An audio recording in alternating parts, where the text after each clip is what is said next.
हरियाणा की बात कर रहे हैं, जहां पर नूंह में अवैध अतिक्रमण के खिलाफ तोड़फोड़ का काम अब रोक दिया गया है। हाईकोर्ट के आदेशों का पालन करते हुए प्रशासन ने तोड़फोड़ अभियान को रोका है। नूंह के डीसी के आदेश पर यह तोड़फोड़ अभियान जो है वो रोका गया है। इससे पहले बीते 4 दिनों से कड़ी सुरक्षा के बीच अवैध अतिक्रमण हटाने का काम किया जा रहा था। सबसे पहले करीब 250 झुग्गियां ढाई गई हैं और हमने देखा था कि लोग किस तरह रोते हुए नजर आ रहे थे, क्योंकि उनका सब कुछ यहाँ पर बिखरता हुआ नजर आ रहा था। यहाँ पर ये सवाल भी उठाए गए कि आखिर किसी एक अपराधी के चलते उसके पूरे परिवार या उसके पूरे घर को आखिर इस तरह से गिरा देना कहाँ तक सही है। जो अवैध अस्पताल था उसके पास बनी अवैध दुकानों को भी यहाँ पर तोड़ा गया है। सहारा होटल जो था उसको भी हटाया गया है।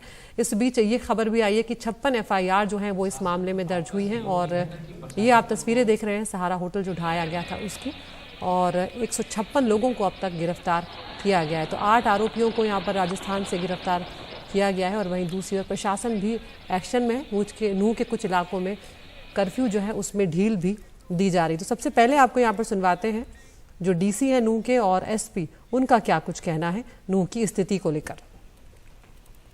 हमारे जो कॉन्फिडेंस बिल्डिंग मेजर्स हैं, जिसके अंतर्गत मैं और SP दोनों सभी थानों के साथ साथ सभी गाँव में विजिट कर रहे हैं, सरपंचों और मौजूद लोगों से भी बात कर रहे हैं और उसके द्वारा हम एक कॉन्फिडेंस बिल्डिंग मेजर कर रहे हैं कि सभी जगह हम लोगों में ये बात कर रहे हैं कि जो आपने खाई आपके बीच में आई है उसको पाट दिया जाए। साथ ही साथ जो भी बाज़ार अगर बंद पड़े हैं, तो जैसे आज हमने नूंह का बाज़ार भी लोगों के साथ मिलकर चालू करवाया, वैसे ही हम सारी चीज़ें हम इसको ठीक करने की कोशिश कर रहे हैं। सामान्य स्थिति को लाने के लिए हमने बैंक चालू हो गए हैं, बसेस जो है वो चालू हो गई है। वेट कर लेती हूँ आपका।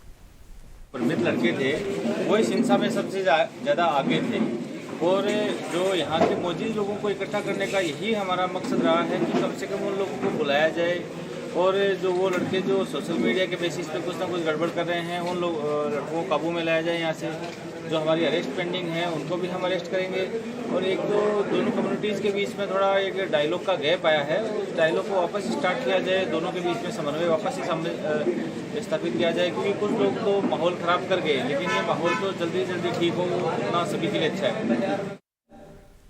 और हमारे साथ हमारे सहयोगी मुकेश सिंह सेंगर जुड़ रहे हैं जो लगातार नूंह के हालात पर नजर बनाए हुए। मुकेश, एक तो यहाँ पर ये जानना चाहेंगे कि अब वहाँ पर स्थिति कैसी है, क्योंकि अब जाकर लोग क्योंकि कई ऐसे भी लोग हैं जिनका ये कहना था कि उनका कोई हाथ नहीं, बावजूद उसके उनके घरों को या उनकी झुग्गियों को तोड़ा गया, लेकिन अब तोड़फोड़ का काम रोका गया है, तो कुछ राहत जरूर मिली होगी। किस तरह से इस हिंसा, इस दंगों के बाद जो है वहाँ पर जिंदगी पटरी पर लौट रही है? देखिए, पिछले 4-5 दिनों से जो तोड़फोड़ का अभियान है वो चल रहा था और बहुत सारी दुकानें, होटल, कई शोरूम वहां पर तोड़ दिए गए और ये कहा गया कि जो लोग हिंसा में शामिल हैं या जिनके घरों से पथराव हुआ है उनके यहाँ तोड़फोड़ हो रही है, या फिर जो दुकानें गवर्नमेंट लैंड पर हैं उनको तोड़ा जा रहा है। तो लगातार ये अभियान चल रहा था और बार बार आरोप यही लग रहा था कि जो सरकार है वो एक तरफा कार्रवाई कर रही है। तो इसको लेकर जो पंजाब और हरियाणा हाई कोर्ट है उसने संज्ञान लिया इस पूरे मामले का और संज्ञान लेने के बाद आज जो है ऑर्डर जारी किया, जिसमें ये कहा कि तुरंत प्रभाव से जो कार्रवाई है तोड़फोड़ की उसको रोक दिया जाए। उसके बाद जो नूंह प्रशासन है उसने आज ये कार्रवाई रोक दी है। हालांकि ऑर्डर आने के पहले तक लगातार जो कार्रवाई है तोड़फोड़ की वो चल रही थी, लेकिन अब ये कार्रवाई रुक गई है और लोगों ने राहत की सांस ली है। दूसरा, जो नूंह में कर्फ्यू लगा हुआ था उस कर्फ्यू में आज सुबह 9 बजे से 1 बजे तक ढील दी गई और कई लोग घरों के बाहर निकले, बाजार खुले थोड़े बहुत, इसके अलावा बैंक खुले और जो बस अड्डा था उसको भी चालू किया गया। तो एक तरह से नूंह जो है उसके हालात सामान्य होने की तरफ बढ़ रहे हैं। हालांकि थोड़ा तनाव शहर में अभी है क्योंकि पुलिस लगातार कार्रवाई कर रही है, जो लोग हिंसा में शामिल हैं उन्हें गिरफ्तार किया जा रहा है, लेकिन इंटरनेट जो सेवा है वो बंद है और धीरे धीरे जो हालात हैं वो पटरी पर लौट रहे हैं।